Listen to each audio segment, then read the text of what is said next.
Hey guys, my name is Rachel and welcome back to my channel. So first of all, I just wanted to go ahead and say that I am so glad to be back on YouTube making videos after these few weeks that I haven't been able to post. My computer was actually broken. My dog broke my computer as I was uploading a video, so the video that I was in the process of uploading never got put online, so I ended up having to fix my computer, and it's been in the shop for 3 weeks now and I still don't have it back, so I'm hoping to have that resolved soon. It is really frustrating because I've really been wanting to post, and I'm really hoping that I can post this within the next few days because that's when it's supposed to be done. But yeah, if you didn't see my community post, I explained kind of the whole thing, so go ahead and check that out. But either way, I'm so happy to be back and recording and posting videos for you guys. So thank you guys so much for being patient and waiting as all of this was happening. I am going to be posting a couple extra videos in the next few weeks to make up for the time that I was gone, because I did have other videos that I wanted to post that are all on that computer. So make sure you keep an eye out for that. But anyways, with that being said, let's just get right into today's video. So the video I have for you guys today is such a roller coaster of a case with so many different turns. It's honestly crazy. It's such a heartbreaking case that we really have absolutely no answers to, despite a bunch of crazy things happening throughout the entire case. All of these different events really took the family in so many different directions, and this young man's disappearance is truly so baffling. So let's just get right into the case. Today, we are going to be discussing the unsolved disappearance of Jarrod Johnston. Jarrod Johnston was born August 21st, 1988, and lived with his family in Franklin, Kentucky. Growing up, his parents were divorced, and he spent a lot of his childhood going back and forth between his mom and his dad's house, switching back and forth between schools as well. This was obviously something that was pretty difficult to have to deal with, but Jarrod still excelled. He was always ahead of his classes in school, and he did exceedingly well on his tests and homework. His father, Stephen, got married to a woman named Lisa who had 2 children, Matt and Brittany, and despite them not being biologically related, he didn't see his step-siblings as anything other than his siblings, and he didn't treat them any differently, and they all just saw each other as family. Jarrod loved music, theater, and poetry. He actually taught himself how to play the guitar and wanted to pursue a career in music. He was incredibly smart, outgoing, and made friends very easily. However, his family started facing a rough patch when they actually found out that Jarrod had actually fallen into a bad crowd and was struggling with substance abuse. His father had an extremely hard time facing this reality, and this entire thing was very difficult for the entire family, but Jarrod did end up going to rehab. In rehab, Jarrod was actually diagnosed with bipolar disorder, but he was prescribed medication for it, and it seemed to be pretty well under control. This disorder can also kind of help explain why he felt the need to start using and self-medicating himself through these extreme highs and extreme lows. After getting out of rehab, he actually spent his junior year being homeschooled so that he wouldn't be tempted and wouldn't be pressured by his classmates and could just completely focus on school. According to his family, this was very good for him, and he did extremely well. He enjoyed being homeschooled, he helped out around the house, and he was just a generally happy guy. His condition was under control, and so was his substance use. Now, on July 4th, 2007, 18-year-old Jarrod, his 2 step-siblings, and his father and his stepmother drove from where they lived in Franklin to Yazoo City in Mississippi. His 2 siblings were going to stay with their grandmother for summer break, while he was going to stay with one of his friends and see his girlfriend and just spend the summer with her. He had apparently made these plans to stay with this friend for the entire summer. But then on July 7th, Matt and Brittany were surprised to see their brother Jarrod actually pulling into their grandmother's driveway. He and all of his belongings were in the truck and were dropped off. Turns out he didn't actually have a solid plan of where he was going to be staying at a friend's house that summer, and the arrangements that he kind of had fell through. But his grandmother didn't really want him staying at her house either.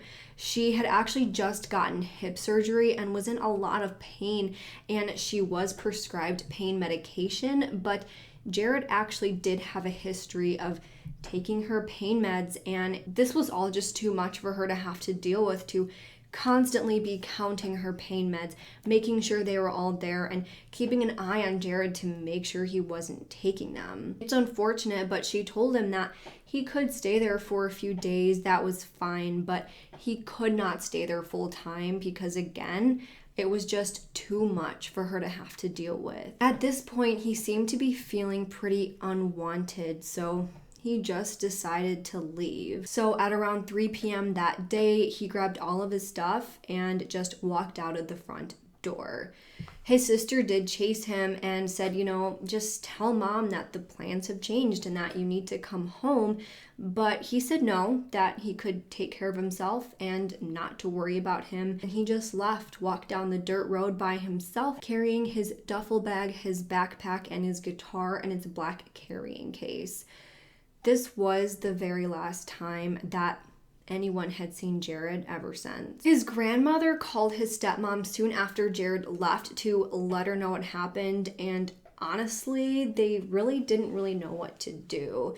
They wanted to just hop in their cars and find him and pick him up and bring him home, but they ultimately decided just to give him some space and let him be for a while before they would go pick him up. But after a few days without hearing from Jarrod, they started to wonder if he was maybe still holding some sort of grudge. He didn't have a cell phone, so no one could really get a hold of him, but they figured by now that he would have reached out to them at some point. They did have a minor argument before Jarrod had left to Mississippi, before he even went over to his grandmother's house, about him smoking in their basement. But by the time they left for Yazoo City, they thought that, this entire argument was in the past, and they didn't really think that it was much of an issue anymore. However, this also wasn't something that was super uncommon for Jarrod. Getting into a fight, holding a grudge, and then leaving for a little bit. He did have a history of leaving for a little while after these arguments and staying away for a while he needed some space.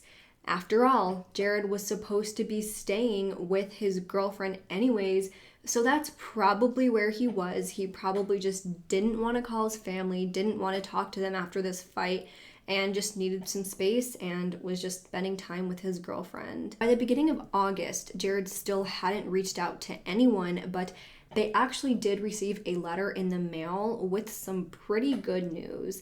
They had received a letter from the state of Kentucky saying that Jarrod's ACT scores and his school grades were so good that he was going to receive a full ride scholarships for any school in the state.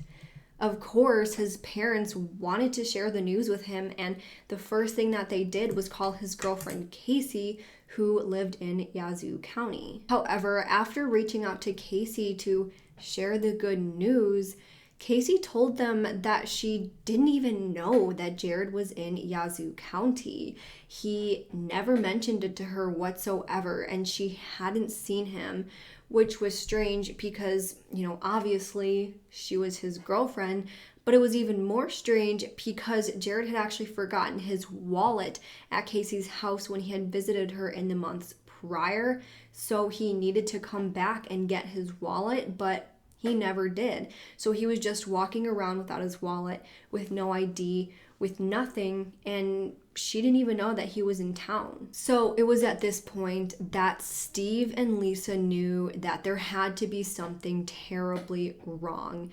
Again, it wasn't unusual for Jarrod to just walk off after an argument and need some time to himself.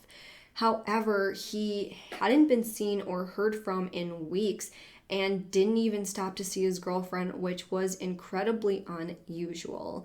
It doesn't matter how upset with his family he was, he would have always stopped to see his girlfriend no matter what. They called the Yazoo County Sheriff's Office to report him missing and started calling around, sending emails everywhere to see if anyone knew where Jarrod was. After, several people saying that they hadn't seen him, they actually got a hold of the mom of the friend that Jarrod had been staying with for a few days before leaving on July 7th. This mom actually said that she saw Jarrod walking down on the side of the road with his bags and guitar in downtown Yazoo City in the early morning hours, about 15 hours after she had dropped him off at his grandmother's house on July 7th. She said that she thought that he was just walking down to the house because he wasn't too far from where she lived, but when he didn't show up later that day, she assumed that he went somewhere else, which, as a side note, I don't know the whole story, obviously, or, how anyone's relationship works or whatever, but I just wonder why she wouldn't have pulled over and offered to drive him the rest of the way to the house if that's where she thought he was going. Or she could have asked him where he was going and offered to drive him the rest of the way there if, it wasn't too far out of her way. Unless she was in a hurry to get somewhere else, which I don't know if she was, she might have been, I don't know where she was going, but I just question why she didn't pull over and at least ask him where he's going or offer to give him a ride. But I don't know, that's just me, that's just my speculation, that's just what I'm wondering. So by December of 2007, Jarrod had been missing for over 3 months and his family was starting to lose hope. This was until Lisa actually received a call from their cousin who said that he saw Jarrod at the mall. He saw him and then glanced away, but by the time he looked back, he quickly lost sight of him. But at the time, this wasn't really any big deal because he didn't even know that Jarrod was missing. But as soon as he realized that he was missing, that's when he gave the family a call. Now, fast forward a few months later in March of 2008, once all of his siblings and the family was on spring break, the family actually drove down to the mall to see if anyone else had seen him. They actually showed his picture to a cashier at a jewelry store, and the cashier actually said that she did see Jarrod back in December when he was coming in to try and buy an engagement ring, but then his card was actually declined, so he said that he'd be right back with a new card, but he never came back. The family told the police about the sighting, but by the time that they had actually gone and checked the surveillance footage, the footage had already been deleted. His family was relieved at the sightings, but was also concerned about his well-being because at the last time that they had seen him, he only had about 3 months left of his bipolar medication. The more time that went on, the more urgent this got. They were just afraid that being off of his medication would cause him to go back into drugs. Also, one of the drugs that he had taken previously caused hallucinations and vivid dreams that his psychologist said would have a lifelong effect. He could continue having these crazy dreams and these hallucinations pretty much as long as he would live. This was a very scary thing for the family because who knew what kind of trouble he could have gotten himself into, or, who could have took advantage of him while he was experiencing all of these different things. Now, as the family tried to work with police, the police basically said that they didn't think that foul play was involved. The family hadn't really worked with the police until a few months after he left, so the police said that they didn't have anything to go off of, and so they couldn't really or didn't really want to help, which is absolutely crazy to me. Even if they didn't know what to do or where to start, they could have at least put his face out there to keep people looking for him, asked for tips, or done anything to get them pointed in the right direction, even if they didn't know where to start. But they didn't want to do anything, so the family just went and put his information into missing person sites and tried to get his name out there themselves. Now, backtracking just a little bit, in February of 2008, about 7 months after the disappearance, there was another possible break in Jarrod's case. Jarrod's family had received ransom notes via email saying that they had Jarrod. They are holding him somewhere in Yazoo City and to send them $50,000. They said that if anyone else got involved, that Jarrod would die. They reported this to the FBI, who tracked down the user to someone who wasn't even in the country and determined that this was actually a hoax. They had used the information that the family had put on these missing persons websites to email them about their missing child so that they would send them $50,000. And once again, the case was at a complete standstill. Now, fast forward to July of 2010, 3 years after Jarrod's disappearance, the police received a shocking phone call from a woman named Kelly who was in Atlanta, saying that in July of 2008, her and her brother found a young man on the side of the road in Atlanta who looked completely malnourished and dehydrated. So they actually decided to take him in and take care of him. They brought him back to their home and tried to nurse him back to health as they tried to figure out who he was, whether he was reported missing, whether he was lost, or what his story was. She asked him what his name was, and he said his name was something like Samuel Alexivus, and he didn't really know anything about his past or his family. They could tell that this young man was making up this name and thought maybe he had some sort of amnesia from the heat. He had also mentioned that he had been involved in a hit and run, so maybe he had memory loss from that. They figured that the longer they had him, the more information that they would be able to uncover. After searching around for quite a bit, she actually found the missing persons flyer for Jarrod, and she said that this Samuel guy looked exactly like Jarrod. That's when she decided to call the Yazoo County's Sheriff's Office and emailed them the pictures of Samuel in July of 2010. Of course, they pretty much looked exactly like Jarrod, so the sheriff emailed these pictures to the family, who really also thought that this looked exactly like Jarrod. They were a little bit skeptical because there were some different things, but 3 years had passed and he was now 21, so he would look a little bit different, but they really thought that this could be him.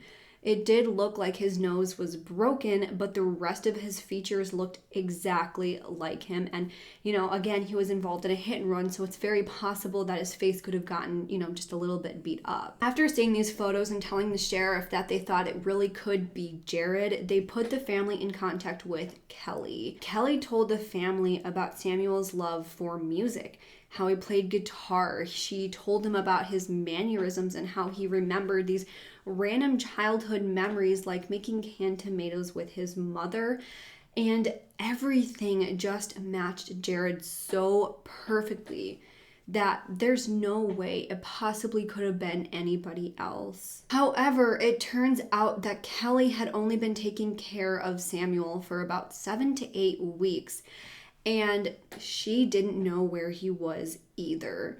According to Kelly, they had been having a cookout after, 7 to 8 weeks after they had initially found him with their family. And Samuel randomly got agitated and aggressive towards the other guys his age at the cookout. So he told her that he wanted to go back to Mississippi to see his girlfriend. But because of the hurricanes that had torn through Mississippi, all the bus routes were canceled, so there was no way that he could have hopped on a bus to go to Mississippi to see his girlfriend. So he said he also had family in New York, so they put him on a bus to New York, leaving him with pockets full of their phone numbers and their address, just because they knew that this guy had no identification or anything. So they thought the best that they could do was to just leave him with their names, their numbers, and their addresses, and hope that he arrives there safely. However, when he never called them back after arriving, they started calling different places in New York, called the bus station and everything like that to just see if they could find him. They went out to search on foot as well, but they couldn't find him anywhere, and he never got back into contact with them. So at this point, both families were looking for someone that they thought could be Jarrod, but the Johnston family was absolutely determined to figure out for sure, once and for all, if this really was Jarrod. So they enlisted the help of the FBI to get a final confirmation. However, in yet another soul-crushing and devastating twist to this case, it actually turned out that this mystery person was not Jarrod. They used prior police records and other methods to find out that it just was not him.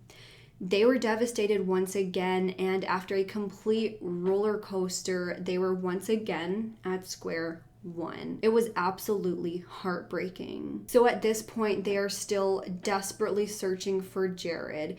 There have been more possible sightings of Jarrod and more possibilities of, people in hospitals being Jarrod, finding him in other possible cities, but nothing has panned out to actually be him. He is still missing over 10 years later, and his family is left with absolutely no answers. So at this point, I want to get into the theories of what could have possibly happened in this case. So I think there's pretty much one big theory in this case that most people lean towards, but there are other theories within this main theory. So I think the main theory is that after Jarrod walked off, he got himself into some sort of situation that resulted in him being the victim of foul play. So within the first theory within this theory is that maybe he walked off initially, needed time to decompress as he always had done in the past, maybe even decided to stay out longer than he normally did, or maybe he was walking and got lost. Maybe after being out for a while and getting lost, he either stopped taking his bipolar medication right away or, ran out after the 3 months. And, while all this was going on, he was maybe even hallucinating and having these vivid dreams. And that caused him to be in a mental state that led him to be delusional, maybe get himself into a situation that he shouldn't have been in. Maybe he fell back into substance use and was met with foul play. We have to imagine that he was probably alive for quite a while after leaving his house, because his cousin seeing him makes me think that it actually was him. It is always possible that his cousin mistook him for someone else, but the fact that someone else in the mall remembers him, and obviously it's your cousin, it makes me think that it really could have been him. So assuming that it was him, we can imagine that he was probably living on the streets for quite a while, and while doing so, he very well could have met with foul play. Now, the next theory within this theory is basically the same as the previous theory, but that he's still alive out there somewhere and has just been homeless somewhere, that no one's really recognized him, and maybe he doesn't realize that he's missing. Maybe he's so far into his substance use that he doesn't want to come home, or maybe he doesn't know how to come home after being away for so long. Or maybe he's just suffering from these hallucinations so badly that he just isn't capable of coming home. It's very possible that he is still out there living somewhere, just living among the homeless population, and no one has seen him. So these are pretty much the two main theories in this case. I think the theory of him being out there somewhere and possibly being homeless is very possible, and it's the one that I lean more towards. I feel like with him being seen months later after he went missing by his cousin, and the fact that he doesn't have an ID, he doesn't have the cell phone, and the fact that he really could be anywhere by now without anyone knowing by taking a bus or a train and giving fake names, it makes me think that it's very possible that he is alive out there somewhere, maybe living along the homeless population, and is just maybe living among the homeless population or somewhere with a fake name. Jarrod Duke Johnston was 18 years old when he went missing from Yazoo City, Mississippi on July 7th, 2007. He was a 5'11" white male weighing 155 pounds with brown hair and brown eyes. He was wearing a black t-shirt, blue jeans, and a red baseball cap on the day that he went missing. If you have absolutely any information regarding Jarrod's disappearance, I urge you to call the Yazoo County Sheriff's Office at 662-746-5611. So now I want to know what you guys think. Do you think that Jarrod was met with foul play? Do you think that he's out there somewhere, or do you think that something completely different happened? Please let me know in the comments below. So that is all I have for today's video. If you like this video, please make sure to leave this video a thumbs up and subscribe to my channel. I put out new true crime and mystery videos every single week. Also, don't forget to follow my Twitter and Instagram. Both will be linked down below. And if you have absolutely any case suggestions, please send them to my email at RachelShannonCases@gmail.com. With that, I hope you guys have a great week, and I hope to see you next time. Bye!